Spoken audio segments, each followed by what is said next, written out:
Alunos do curso Técnico em Meio Ambiente, estaremos iniciando a nossa quarta aula, intitulada Arcabouço Legal da Gestão dos Recursos Hídricos no Brasil. Nessa quarta aula, nós iremos discutir sobre a política de recursos hídricos. A política de recursos hídricos estabelece, uma política que visa a proporcionar meios para que a água seja usada de forma racional e justa para o conjunto da sociedade. Para que seja considerada uma política de recursos hídricos, é preciso que seja formada por objetivos a serem alcançados, princípios sobre os quais devem ser erguidas, instrumentos para implementá-la, uma lei para que lhe dê sustentação e instituições para executá-la e fazer seu acompanhamento. Então, toda lei ela precisa desse arcabouço para que possa ser validada, possa ser colocada em prática. A Política Nacional de Recursos Hídricos ela visa justamente gerir as águas, Então, a forma pela qual se pretende equacionar e resolver as questões de escassez relativa aos recursos hídricos parte justamente da Política Nacional dos Recursos Hídricos. A aplicação de medidas estruturais e não estruturais para controlar os sistemas hídricos naturais e artificiais em benefício humano e atendendo a objetivos ambientais, isso também é uma das diretrizes da Política Nacional de Recursos Hídricos, assim como definir com o conjunto de procedimentos organizados no sentido de solucionar os problemas referentes ao uso e ao controle dos recursos hídricos. É um outro campo também de ação, porque a Política Nacional de Recursos Hídricos ele busca justamente solucionar os problemas advindo do uso desses recursos, otimizando esse uso, buscando racionalizar o uso da água. E a gestão é formada por três subfunções. Nós temos o planejamento, que tem a incumbência de justamente planejar a execução da política, a administração, que vai administrar todo o organograma, todo o passo a passo para que essa política ela possa ser posta em prática, e a regulação, que tem justamente o embasamento legal pela normatização das leis, pelo uso das leis. Bom, a gestão de águas, ela tem justamente esse desenho, onde nós temos a gestão, a oferta, o uso, que ele pode ser consultivo ou não consultivo.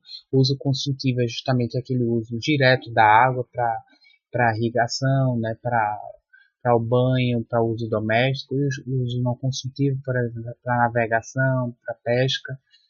A questão da preservação, e ações complementares que visa justamente buscar a ação de outros atores sociais para que possa desenvolver ações que possa visar a conservação desses recursos. Bom, o Brasil ele tem um conjunto de arcabouços jurídicos, que vai assegurar justamente a proteção dos recursos naturais, principalmente dos recursos hídricos. Nós temos a Lei Federal número 9.433, que é de 1997, que é a Política Nacional de Recursos Hídricos, e essa política ela cria o Sistema Nacional de Gerenciamento de Recursos Hídricos. Esse sistema ele é bastante importante porque é a partir dele que vai ser alimentado um banco de dados das nossas bacias hidrográficas, sobre as condições ambientais dessas bacias, sobre a questão do uso dessas bacias, e assim pode-se promover estratégias para a preservação desses recursos. Nós temos também a estrutura orgânica, a partir do Conselho Nacional de Recursos Hídricos, do Conselho Estadual de Recursos Hídricos, do Comitê de Bacias Hidrográficas, dos órgãos gestores das agências de água, que juntos são atores que são responsáveis justamente pela discussão, pela formulação de diretrizes, de normas que vão ser utilizadas não só em âmbito nacional, como também estadual, e assim poder juntos criar uma força-tarefa para que diminua esses impactos e se promova justamente o planejamento adequado do uso desse recurso. Os instrumentos, que existem os planos de recursos hídricos, o enquadramento de corpos hídricos, que justamente enquadra os corpos hídricos para diferentes finalidades, a outorga de uso, liberando o uso dessa água, a cobrança, que é uma forma, né, de assegurar o uso racional, a compensação aos municípios e o Sistema Nacional de Informações, né, que é constituída justamente pela Política Nacional de Recursos Hídricos.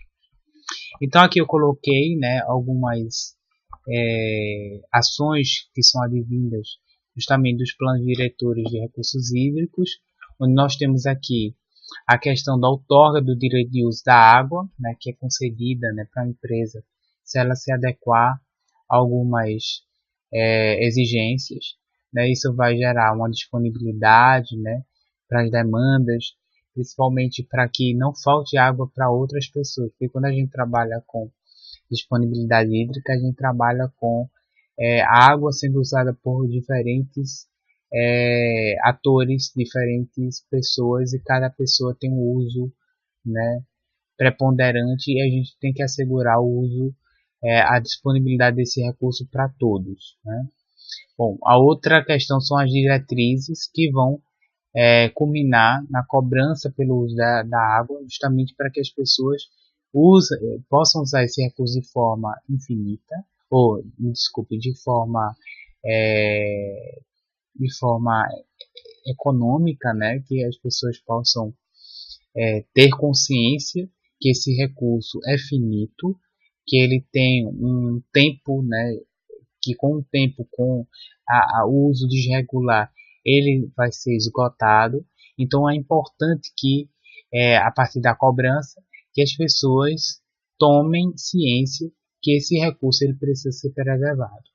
Uma outra diretriz também utilizada, né, que faz parte do escopo do Plano Diretor de Recursos Hídricos, é justamente o enquadramento dos corpos d'água, que visa classificar os corpos d'água de acordo com a sua finalidade, certo? Os bancos de dados que vão alimentar são sistemas, né, que servem para hospedar informações sobre as bacias hidrográficas, como nós temos aqui o sistema de informação, que foi instituída pela Política Nacional de Recursos Hídricos, que cria justamente o Sistema Nacional de Recursos Hídricos. Bom, aqui eu coloquei o caso do Ceará, né, só para exemplificar que cada estado vai ter a sua diretriz própria, né, vai ter o seu sistema, o seu arcabouço jurídico. Então o estado ele vai ter a política estadual, não vai ser a política nacional, porque a política nacional é de âmbito nacional. Então nós temos a política estadual de recursos hídricos. Essa política estadual de recursos hídricos vai ter uma estrutura orgânica, que é justamente as instituições que vão juntas, né, atuar para que seja garantido, né, que essa política seja posta em prática. E nós temos os princípios que vão ser utilizados para fomentar o escopo de ação dessa política. Bom, aqui eu coloquei um fluxograma que justamente mostra como é que há a integração, né, dessas frentes. Então nós temos aqui o Sistema Integrado de Gestão de Recursos Hídricos, e esse sistema vai estar articulado com outros sistemas que vão dar base de sustentação para que ele possa ocorrer. Nós temos o sistema de gestão, que vai ter a função de planejar, administrar e regular. Nós temos os sistemas afins, que vai ter a incumbência da questão da oferta, utilização e preservação. Então, esse sistema afins é mais para a questão do uso, né, propriamente do reservatório, do corpo hídrico. E nós temos os sistemas correlatos, né, que tem incumbência de planejamento e coordenação geral, incentivos econômicos e fiscais, ciência e tecnologia, defesa civil e meio ambiente, ou seja, são áreas, né, que podem contribuir justamente ou através de troca de experiências, né, ou também de ações. Então aqui eu coloquei um outro organograma do sistema, né, de gerenciamento de recursos hídricos, onde vocês percebem a integração de vários agentes, né, de várias instituições que se articulam justamente para que haja a cooperação de esforços, para que haja integração, né, e com isso assegurar que a população tenha o seu direito, né, do uso preponderante dos recursos hídricos garantidos. Bom, os instrumentos legais eles possibilitam, né, o maior controle da quantidade de distribuição de água, Esses instrumentos legais são a outorga de uso, né, que é um documento que assegura que aquela determinada indústria, empresa, aquele agricultor, ele tem a liberação justamente para utilizar aquele corpo hídrico. A licença para obras hídricas também é outro instrumento legal que prevê a possibilidade, né, do uso e distribuição dessa água, e a cobrança pelo uso da água bruta, que é justamente um recurso que mostra que a água é um bem valoroso e que precisa ser de fato preservado. Bom, a implementação dos instrumentos legais, né, ele passa pela Câmara de Outorga, que justamente vai conceder ou não a liberação desses recursos, do recurso hídrico, a Câmara Técnica de Licença, que vai licenciar, estabelecendo se há alguma conformidade ou não conformidade quanto à instalação física daquele empreendimento, e a Câmara Técnica de Conflito, que já ele tem uma função aí pacificadora de poder fazer a intermediação de conflitos por uso desses recursos. Né? Então nós né, diante dessa escassez hídrica, né, que nós vemos enfrentando nos últimos anos, a gente tem muitos casos de conflito de uso, né, pelo uso desses recursos. Então, o recurso ele passa por várias propriedades, cada um faz o seu uso e cada um quer garantir o seu uso. Então, é preciso que haja uma intermediação, né, um órgão que possa justamente intermediar esses conflitos. A organização dos usuários, né, eles podem se utilizar de açudes, de vale perenizados, de bacias ou regiões hidrográficas para justamente captar e utilizar desses recursos. Bom, minha gente, estamos encerrando a nossa aula. Espero que vocês tenham aprendido. Qualquer dúvida, estou à disposição. Caros alunos do curso técnico em meio ambiente, estaremos iniciando a nossa sexta e última aula, intitulada Gestão de Recursos Hídricos e a Participação da Sociedade e dos Municípios no Arranjo Legal Institucional. Nessa aula, a gente vai conversar um pouco sobre o papel da sociedade, como a sociedade pode participar da Política Nacional de Recursos Hídricos e quais são as normatizações estabelecidas na esfera da União, né, Federal, para que assegure o uso, né, e a conservação desse recurso fundamental para a vida, que é a água. Bom, o papel da sociedade. Então, a sociedade ela tem um papel fundamental, né, na tomada de decisão, principalmente quando se diz respeito à gestão desse recurso hídrico, para que todos, né, conforme a Constituição Federal de 1988, que prevê que a água é um direito de todos e todos devem ter acesso a esse recurso, para que esse direito seja assegurado, é preciso que exista a participação social. É preciso que a população ela tome, né, ciência do seu direito, né, de ter acesso a esse recurso e que ela busque canais de participação para que haja o diálogo entre os diferentes atores sociais e que a população tenha esse canal aberto, onde existe de fato esse canal aberto a partir dos comitês de bacia, que a gente vai falar um pouco mais adiante. E esses comitês de bacia são canais, são diálogos que são abertos para que a população possa conversar, expor justamente as suas necessidades, as suas demandas, para que o poder público, ao ouvir essa população, possa tomar medidas cabíveis para que o uso, né, para que esse recurso possa ser garantido para a população. Então, para isso, foram criadas legislações, né, dos recursos hídricos, são um conjunto de legislações que vai, né, juntas formar o corpo, o arcabouço jurídico, que vai ter como finalidade justamente garantir que esse bem seja conservado e que a população futura tenha acesso a esse bem natural. Bom, os recursos hídricos eles têm sido reconhecidos pelos poderes públicos, né, como um bem mineral e desta forma tem sido amparado por um arcabouço legal e constitucional, como eu havia dito, abrangendo os 3 níveis: o nível federal, através das políticas de âmbito federal, né, da União, nível estadual e o nível municipal. Então, eu vou começar falando sobre o Código das Águas, que foi uma das primeiras leis, né, que foram criadas que teve como objetivo o quê?